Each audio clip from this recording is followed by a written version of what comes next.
Bilingual Mosaic of India. Respectable Akil Ahmed Sahab, Professor Ramesh Chandra Bharadwaj ji, Professor Mohammad Mahfouz Khan Sahab, Professor Mohammad Jahangir Warsi Sahab, Mrs. Arza Naqvi Sahiba.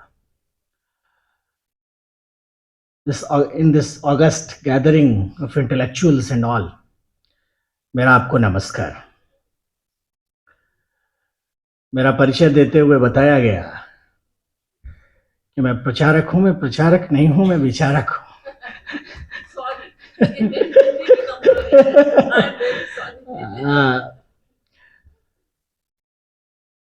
मित्रों, since you all are well aware of Hindi language and Urdu,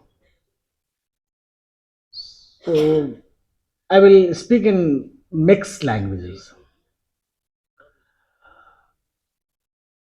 भाषा का प्रश्न और शिक्षा का प्रश्न, मैं सबसे पहले I am extremely thankful to Professor Akil Ahmed Sahab that I have, for the first time in my life, I have seen my name written in Urdu language over here. And I asked him, what does it mean? And it's the biggest gift of any language teacher in the life that his name is written somewhere in some other languages.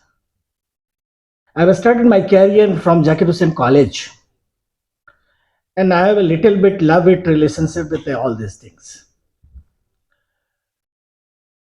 भाषा का प्रश्न इस देश में पुनर्जागरण का भी प्रश्न है।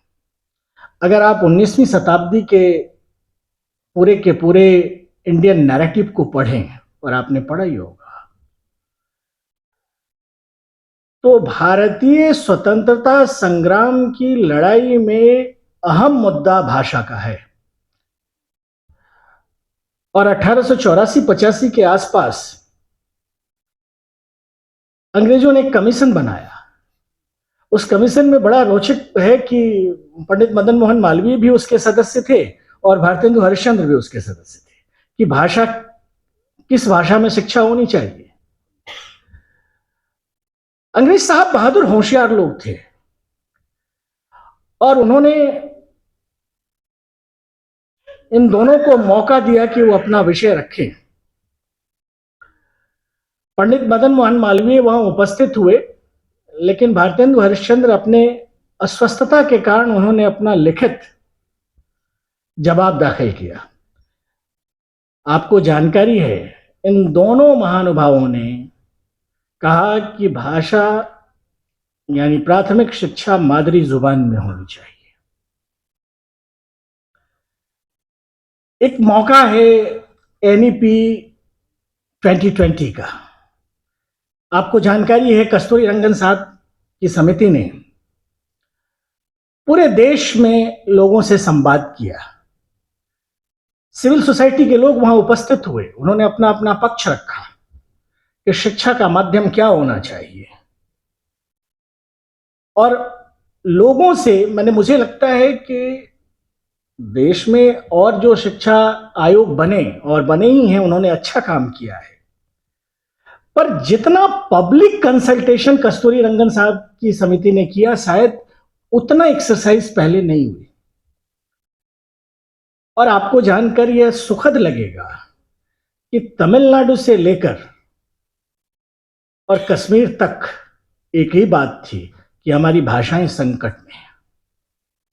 अब संकट में क्या है, उसके क्या उपाय हो सकते हैं, इस पर बातचीत हुई, हमारे विद्वानों ने बातचीत की। मैं एक सवाल, एक हिंदी उर्दू सवाल भी आता है कई बार। मैं आपको बताऊं, आप जानते हैं, हम लोग हिंदी में जब हिंदी पढ़ना शुरू किए तो there was a narrative called Raja Shiv Prasad Singh Sitare Hind बनाम राजा लक्ष्मण सिंह। और यह दिया गया कि इन दोनों एक उर्दू मिश्रित हिंदी और एक संस्कृत निष्ठ हिंदी की बातचीत करते थे।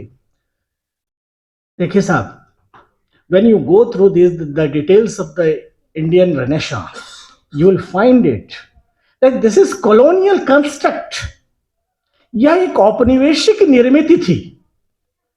जो हिंदी को हिंदू के साथ और उर्दू को मुसलमानों के साथ जोड़कर इस देश के एक राष्ट्रीय एकता को खंडित करने का नैरेटिव चला रही थी। मुझे मेरा सौभाग्य है कि इस चीज को समझने की, इस षड्यंत्र को समझने की एक बौद्धिकता शुरू हुई है। दूसरी चीज, अभी एक प्रश्न खड़ा हुआ कि भारतीय भाषाओं के साथ क्या संबंध हो। देखिए साहब, अगर आप चाहते हैं कि आपकी भाषा ताकतवर हो, आपकी भाषा विश्व भाषा बने, तो आपकी भाषा में विश्व भी तो आना चाहिए। हमारा एक दुर्भाग्य रहा कि हमने विश्वविद्यालयों के साहित्य के भाषा के विभागों को सिर्फ इश्क करने के विभाग में बदल दिया। जब तुम रेल से गुजरती हो तो मैं पुल सा थरथराता हूं। यह सिर्फ भावुकता से कोई भाषा नहीं चलती। ज्ञान की भाषा बनानी पड़ेगी आपको। और आदरणीय भारद्वाज जी बैठे हुए हैं, हमारे बहुत सारे वरिष्ठ सज्जन बैठे हुए हैं। 60 और 70 के दशक में जिन लोगों ने प्राथमिक शिक्षा प्राप्त की, उन्हें इस बात का ध्यान होगा कि मादरी जुबान में साइंस की, मैथमेटिक्स की पुस्तकें उपलब्ध थीं। और आज हम जब अपने बच्चों को कहते हैं लघुत्तम समापवर्तक, बीजगणित, बच्चों को ध्यान नहीं है, वो पुस्तकें उपलब्ध नहीं। आप देखिएगा, ये तो देश की आजादी के बाद हुआ। आखिर क्या कारण है कि सारे पुस्तकें धीरे धीरे, साइंस की पुस्तकें, मैथमेटिक्स की पुस्तकें गायब होती गईं, और आपके स्वतंत्रोत्तर भारत की जो नौजवान पैदा हुए, वो आपकी मादरी जुबान में साइंस को नहीं जानते। मैं तो पूर्वोत्तर भारत में काम करता हूं, असम में काम कर रहा था। हमारे एक मित्र हैं दिव्य ज्योति महंत, मैंने उनसे पूछा कि आप अपने बारे में बताइए। उन्होंने कहा कि मैं मैथमेटिक्स का प्रोफेसर हूं, और असम में स्कूलों में जितनी मैथमेटिक्स की किताब चलती है असमिया में, वो मेरी लिखी हुई है। हम उनको नहीं जानते। उर्दू में, फारसी में, अरबिक में साइंस की पुस्तकों को लोग, और नए जिसको हम कहें फॉरवर्ड मोबिलिटी के लोग, उनकी तरफ वो देखते भी नहीं। एक तो ये हमें समझना पड़ेगा।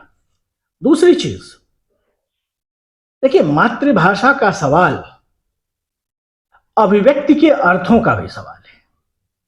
मैं एक उदाहरण देता हूं अक्सर, कि जैसे अनुवाद से आप काम नहीं चला सकते। जैसे आप कोई पुस्तक हो आपकी, आप कहें कि मैं अंग्रेजी में अनुवाद करके हमने उपलब्ध करा दिया है। I am working in Mathura, and specially एक हम लोग स्टडी ग्रुप चला रहे हैं, अभी उसी की बैठक के कारण देरी हुई।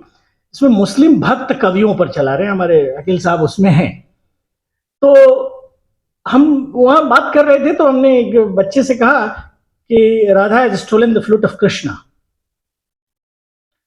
राधा ने कृष्ण की बांसुरी चुरा लिया। अगर आप किसी अंग्रेज से कहें कि Radha has stolen the flute of Krishna, तो वो कहेगा कि so what, go to the police station, lodge an FIR. क्योंकि वो मथुरा नहीं जानता, वो वृंदावन नहीं जानता, वो ब्रज भाषा नहीं जानता, वो भारत के सांस्कृतिक परिवेश को नहीं जानता है। अंग्रेजी में आप देखें ना, अंग्रेजी में क्या है, it rains and it rains like cats and dogs. यहां वहां तो बारिश होती है या कुत्ते बिल्ली की तरह बारिश होती है, पर भारत में फुहार होती है, रिमझिम होती है, झमाझम होती है, मूसलाधार होती है। जैसा देश है, देश के विभिन्न भागों की शब्दावली भी वैसी ही है। यानी जब मैं ऐसा आपसे कह रहा हूं, तो मैं आपसे निवेदन कर रहा हूं कि अनुवाद मात्र से आप काम नहीं चला सकते। अनुवाद में आपको भावार्थ की बराबर दिक्कत होगी। इसलिए when कस्तूरी रंगन साहब has recommended that there should be mother tongue in the primary school and primary level education of this country. He was of the opinion that every student should have the knowledge of his own or her own mother tongue, and he should know the primary world from his mother tongue's vision. Bharat का यह सौभाग्य है कि यहां जब आप भारतीय होते हैं, तो आप एक घर की भाषा सीख रहे होते हैं। हमारी मातृभाषा भोजपुरी है। हमने किसी को एक दिन कहा कि क्या टूअर की तरह किए हुए हैं। अब टूअर शब्द भोजपुरी का ही है भाई। इसका इसका अर्थ माने अगर आप हिंदी में ले आए तो जिसके माता पिता नहीं होते। अब टूअर शब्द के जो ध्वन्यार्थ हैं उसी ढंग से अगर आप जब बाजार में आते हैं तो हिंदी बोलते हैं, आप थोड़ा सा इंटेलेक्चुअल होते हैं तो अंग्रेजी अंग्रेजी होने लगते हैं। हिंदुस्तानी आदमी आमतौर पे गुस्साता है या नशे में होता है तो अंग्रेजी बोलता है। इस देश में औपनिवेशिक नशा रहा है, वो नशा उतर रहा है।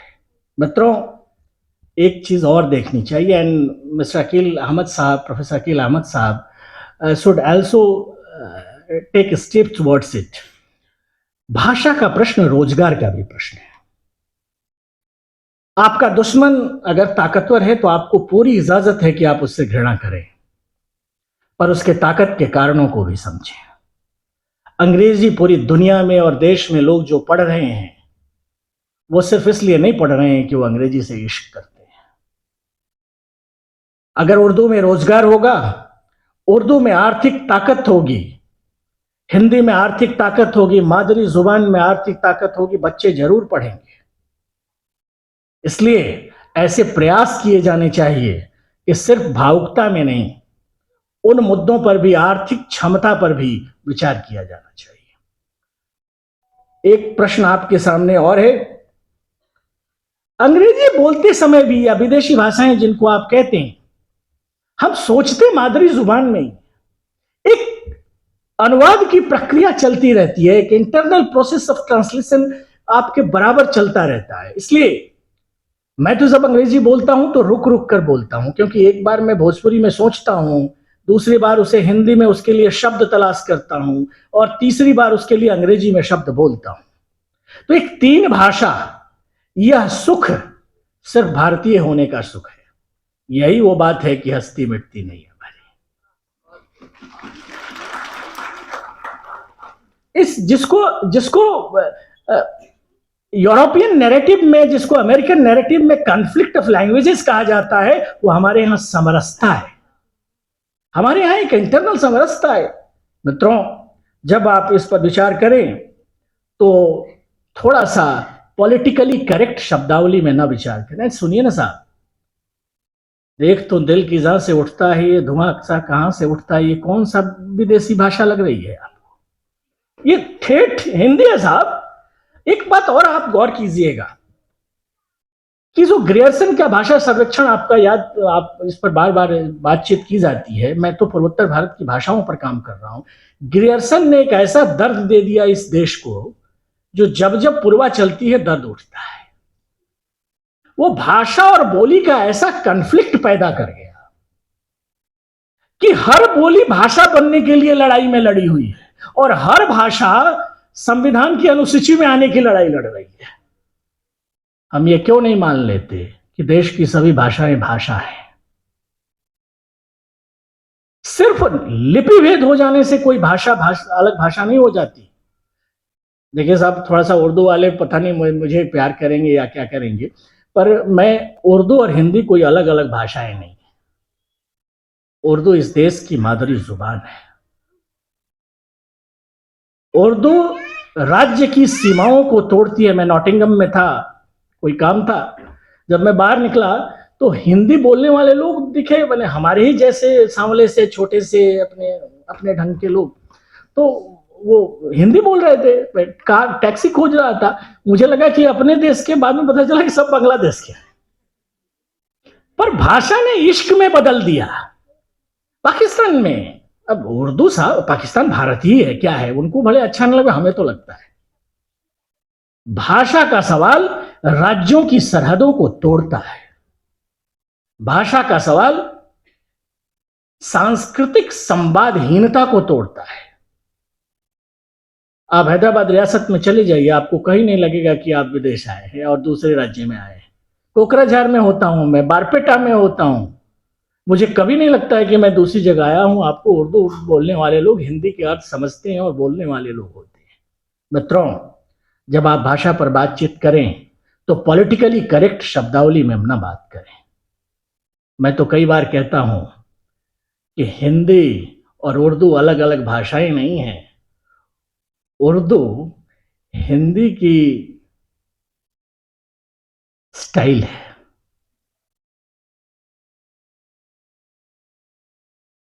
ये कहने का सलीका है, अंदाजे बयां है।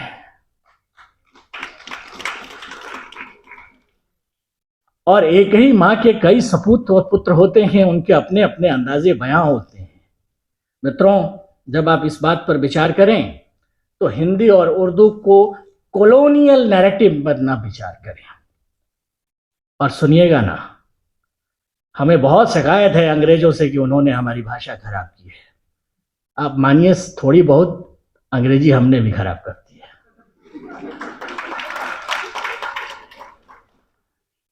आप अगर साउथ हॉल में जाएं, लंदन में एक जगह है साउथ हॉल, वहां भारतीय लोग रहते हैं। उनसे पूछे किसी से कि आप क्या करते हो, तो कहेगा कि मैं डोरा कूटता हूं। अब आपको समझेंगे, आप समझेंगे क्या करता है। डोर से डोरा हो गया, और कूटना वो बढ़ईगिरी का काम करते हैं। आप टाइम्स ऑफ इंडिया पढ़े ना, उसमें लिखा होता है कि डकैट्स हैव लूटेड द हाउस। अब साहब, डकैत तो अंग्रेजी का शब्द नहीं है, और लूट का लूटेड हो गया। इसलिए हमारी अच्छाई पर नहीं, पर हम एक औपनिवेशिक बदला भी ले ही रहे। इसलिए जो लोग खराब अंग्रेजी बोलें, उनको आप धन्यवाद दीजिएगा, क्योंकि वो अंग्रेजों से बदला ले रहे हैं। I am really thankful to professor Aqeel Ahmad साहब, Professor Bhardwaj ji, and these are the pioneers of the languages. I'm the outsider one. I have my own job and I'm doing that job. This National Urdu Promotion Council, National Council for Promotion of Urdu Languages, they are doing the great job. And the National Education Policy has its own recommendation. The intellectual professor has rightly pointed out that no country will be successful because of policies only. We have to do our rigorous intellectual exercises. And without doing the rigorous intellectual exercise, without making the textbook in the Oriental languages, they have used our languages as vernacular languages. उन्होंने हमारे लिए vernacular शब्द का इस्तेमाल किया. This is demeaning word. The moment they use vernacular, folk, they have their own connotations. The new government has come. The government is doing its best, but no government can make the future of any country without the help of the intellectuals and the common man. We have to make our own efforts, and of course, I am hopeful that the people like Bharadwaj ji, Professor Saab, Akil Ahmad Saab, they are doing their best with your help. Thanks for calling me, and namaste. Khuda Hafiz.